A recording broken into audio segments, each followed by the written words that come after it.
ये बहुत ही खास प्रेस वार्ता है और एक ज्वलंत मुद्दे पर है। और जैसा कि आप देख रहे हैं, मेरे साथ कांग्रेस पार्टी के नेता ही नहीं, वो लोग जिन्होंने भारत का नाम और हिंदुस्तान का परचम खेल के जगत में लहराया है, वो आज इस मंच पर हैं।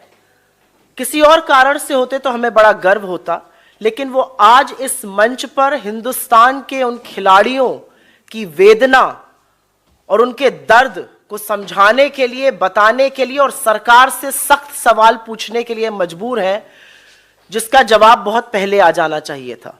बहुत कुछ कहने से पहले मेरे साथ मंच पर कृष्णा पूनिया जी हैं, जो भारत की पहली वुमेन एथलीट हैं, जिन्होंने गोल्ड जीता था in track and field event, Arjun awardee हैं, पद्मश्री हैं। और मेरे बाएं पर मेरे भाई और विजेंद्र सिंह हैं, ओलंपियन हैं और तगड़े मुद्दों पे हमेशा अपना मत देते हैं और साथ में खिलाड़ियों के खड़े रहते हैं।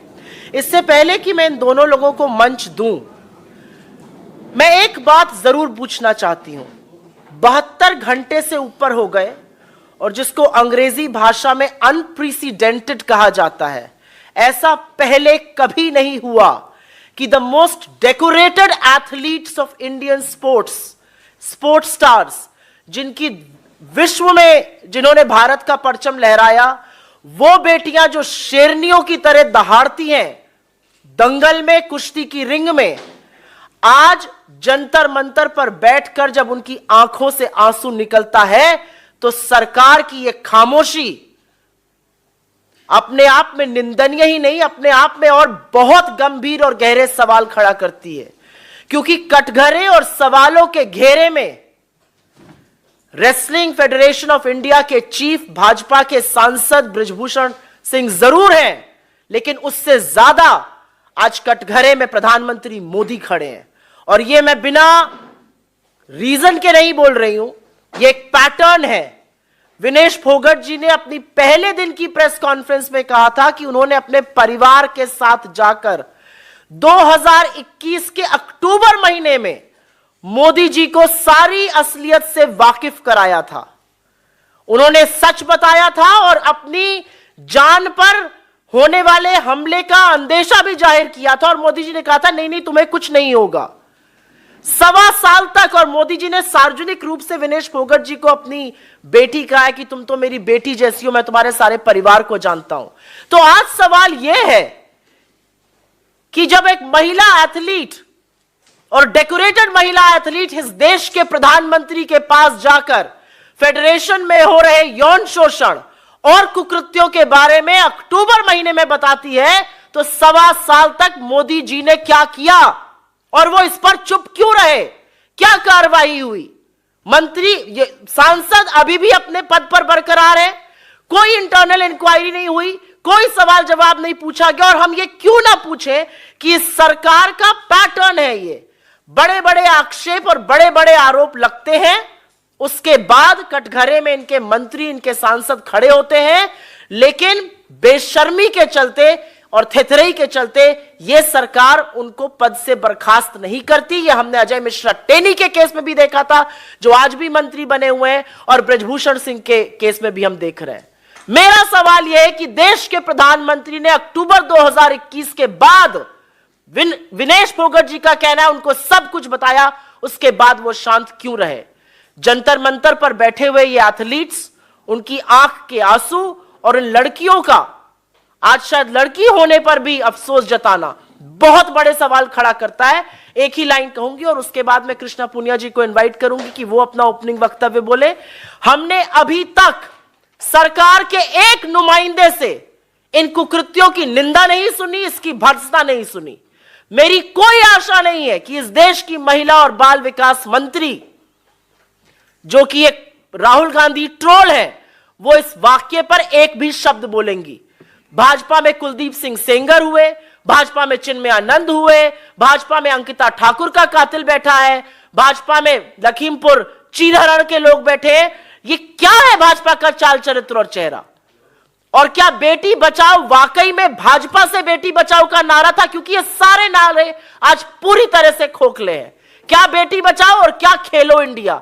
आपके जो ध्वजवाहक है स्पोर्ट्स के, वो जंतर मंतर पर बैठकर ये बोल रहे हैं हमें यौन शोषण के लिए मजबूर किया जा रहा है। ये बात प्रधानमंत्री को पता है और इस बात पर पर्दा गिराया जा रहा है।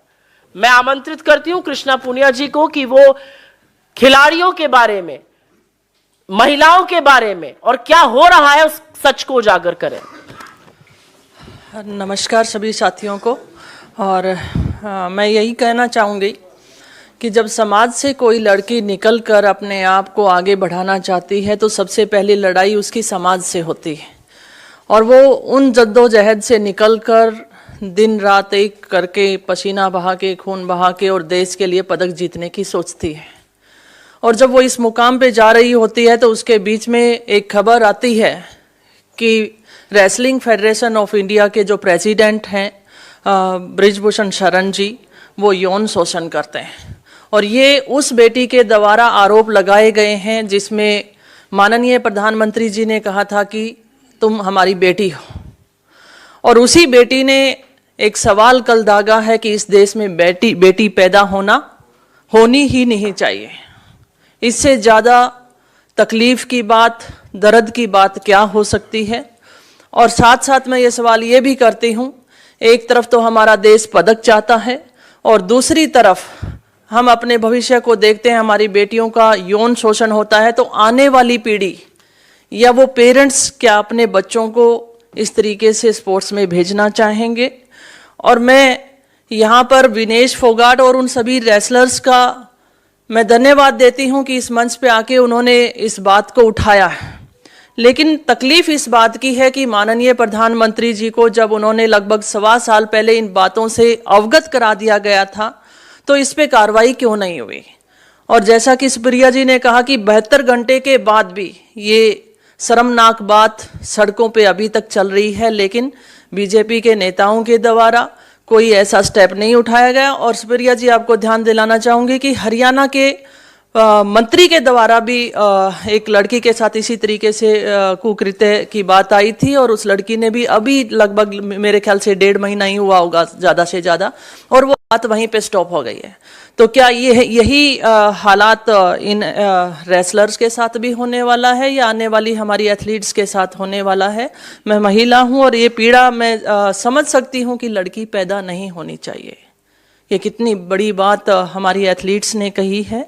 और मैं उन दिनों को याद भी करती हूँ जब हम मेडल जीत कर लेकर आते हैं, तब हमें हमारे साथ हर कोई फ़ोटो खिंचवाने के लिए तैयार होता है, बेटी बनाने को तैयार होता है। जब हमारी बेटियों का चीरहरण किया जाता है तो उसके साथ कोई खड़ा क्यों नहीं होता है।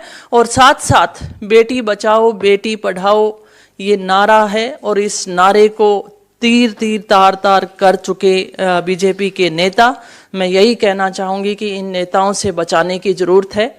और मैं यही कहना चाहूँगी कि जो फेडरेशन है वो पूरी भंग होनी चाहिए। जैसा खिलाड़ियों ने कहा कि अकेला नेशनल फेडरेशन नहीं, स्टेट फेडरेशंस भी होनी चाहिए और खिलाड़ियों की भागीदारी उसमें होनी चाहिए। बहुत बहुत धन्यवाद आपका। मैं आमंत्रित करती हूँ विजेंद्र भाई को कि वो इस पर अपना वक्तव्य दें। जी नमस्कार आप सबको। थोड़ी देर पहले मैं जंतर मंतर गया था और पहलवानों का साथ देने, मेरे साथियों का साथ देने, मेरी बहनों का साथ देने मैं था वहाँ पे। और एक मुक्केबाज होने के नाते, एक साथी होने के नाते मैं वहाँ गया था। और वो आए, धीरे धीरे रेसलर आएंगे वहाँ पे, उनको बताया, मेरी फ़ोन पे बात हुई, लेकिन मेरी पीसी थी इसलिए मेरे को यहाँ आना पड़ा। लेकिन जो उन्होंने आरोप लगाए हैं वो बहुत स्ट्रॉन्ग आरोप हैं एक नेता पर, एक फेडरेशन के चीफ के ऊपर। और मैं मानता हूं कि इसके ऊपर इतनी देर लंबी चुप्पी साधना प्रधानमंत्री जी द्वारा वो एक बहुत निंदनीय है और एक शर्मनाक है, जो मैं मानता हूं। और इसमें जल्द से जल्द कार्रवाई हो।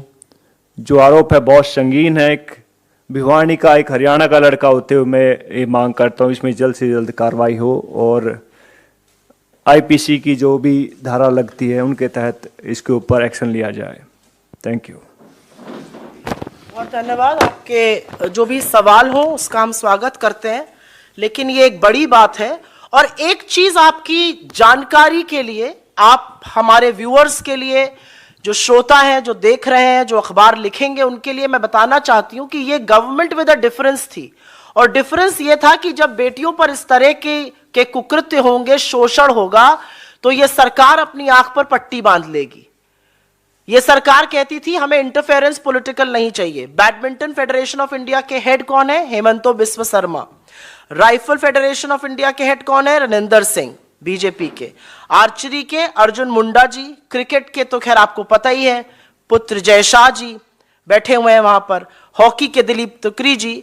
और टेबल टेनिस ऑफ इंडिया की जो फेडरेशन की हेड है वो हरियाणा के उप मुख्यमंत्री दुष्यंत चौटाला जी की पत्नी मेघना चौटाला जी हैं। तो ये जो लोग बात करते थे पॉलिटिकल इंटरफेरेंस की, मिनिमम गवर्नमेंट मैक्सिमम गवर्नेंस की, उनके कुछ नाम मैंने आपको गिना दिए हैं।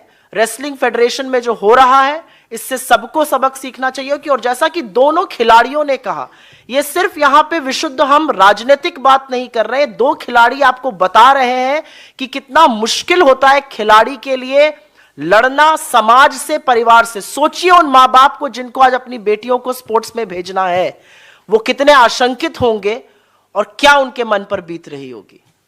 आपके कोई सवाल हो तो उसका स्वागत है। सुवो मोटो प्लीज। कृष्णा जी, आप दोनों लोग बड़े खिलाड़ी हैं देश के।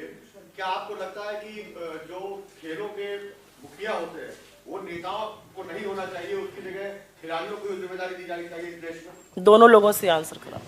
हाँ, मैं आपकी बात का समर्थन करती हूँ। खिलाड़ी अगर एसोसिएशंस में होंगे तो खिलाड़ी की प्रॉब्लम्स को अच्छे से समझ सकते हैं, और जो एथलीट्स की पार्टिसिपेशन इसमें ज़्यादा रहेगी तो उसमें और ज़्यादा बेहतर होने के चांसेस ज़्यादा रहेंगे।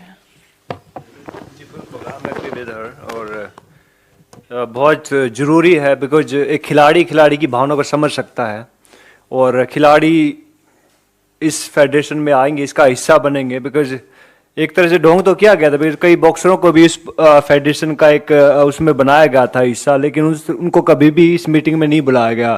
जैसे बॉक्सिंग की मैं बात करूँ तो बहुत सारे लड़कों ने बताया कि भाई साहब हम भी हिस्सा थे उस बॉक्सिंग फेडरेशन का, लेकिन हमें कभी किसी मीटिंग में नहीं बुलाया जाता। तो अगर कोई खिलाड़ी अगर किसी उस फेडरेशन का हिस्सा होता है तो बहुत अच्छी बात है, और ये होना चाहिए।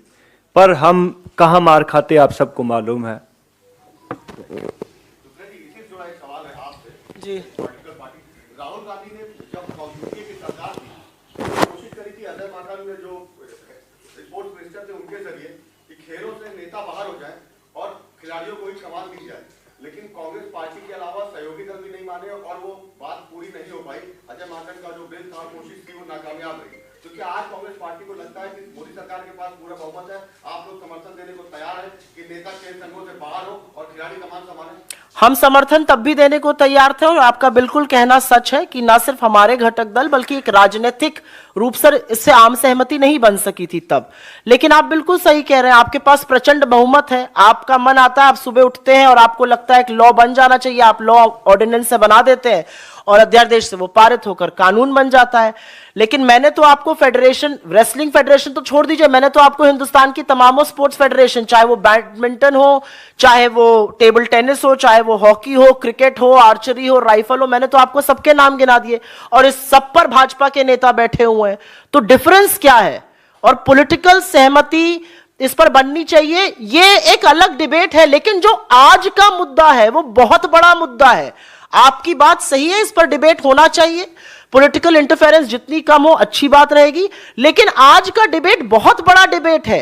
ये हिंदुस्तान में पहले कभी नहीं हुआ है। ये ओलंपियंस है, ये गोल्ड मेडलिस्ट है, और ये बाहर आकर कह रहे हैं हमें यौन शोषण के लिए मजबूर किया जा रहा है, और इस बात की सजा तो मिलनी ही चाहिए। इस बात से अवगत देश में सर्वोच्च पद पर बैठे हुए प्रधानमंत्री जी 1.25 साल से हैं, और ब्रजभूषण सिंह अभी भी अपने पद पर बने हुए हैं और अभी भी प्रेस कॉन्फ्रेंस कर रहे हैं। मतलब मुझे समझ में नहीं आता है कि बेशर्मी की और असंवेदनशीलता की कोई हद है इस सरकार में। आपने अजय मिश्र, नैतिकता कहां है? नैतिक धुरी ये कहती है आपका नाम आया और ऐसे आक्षेप में आया, आपको तुरंत रिजाइन कर देना चाहिए। लेकिन नैतिकता तो सर्वोच्च पद की भी पूछी जाएगी ना। आज जब विनेश फोगाट ने बोला कि मैंने प्रधानमंत्री को अक्टूबर 2021 में इस मामले से अवगत कराया था, तो मेरा सिर्फ एक सवाल है, मोदी जी ने क्या किया? क्यों आंख पर पट्टी डाले वो आज बैठे रहे कि ये खिलाड़ी सड़क पर सार्वजनिक रूप से उतरने को मजबूर हुए हैं और आज कुछ मीटिंग्स करी जा रही हैं?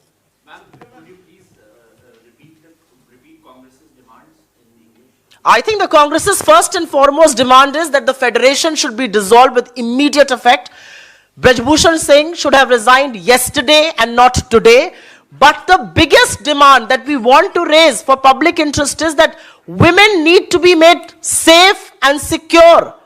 I mean, these are some of India's most decorated athletes who've come out in the open and said that they are being forced for sexual harassment.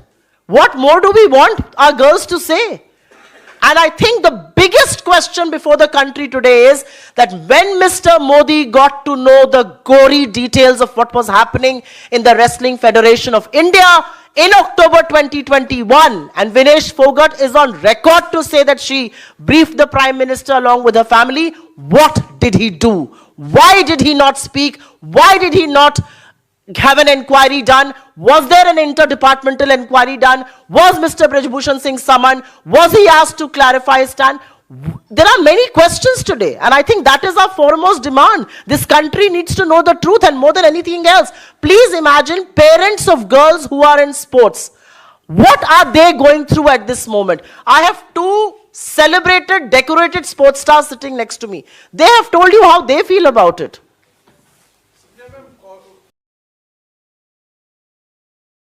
Brijbhushan Singh Saran कह रहे हैं कि ये कांग्रेस की साजिश है क्योंकि अगले साल हरियाणा में चुनाव है। आपको लगता है कि हिंदुस्तान की वो ध्वजवाहक, वो सेलिब्रेटेड एथलीट्स जो गोल्ड जीतते हैं, वो हमारी वो शेरनियां हैं जो बड़े बड़ों के खुद चारों खाने चित्त कर देती हैं, उनकी आंख के आंसू नहीं दिख रहे हैं ब्रजभूषण सिंह को?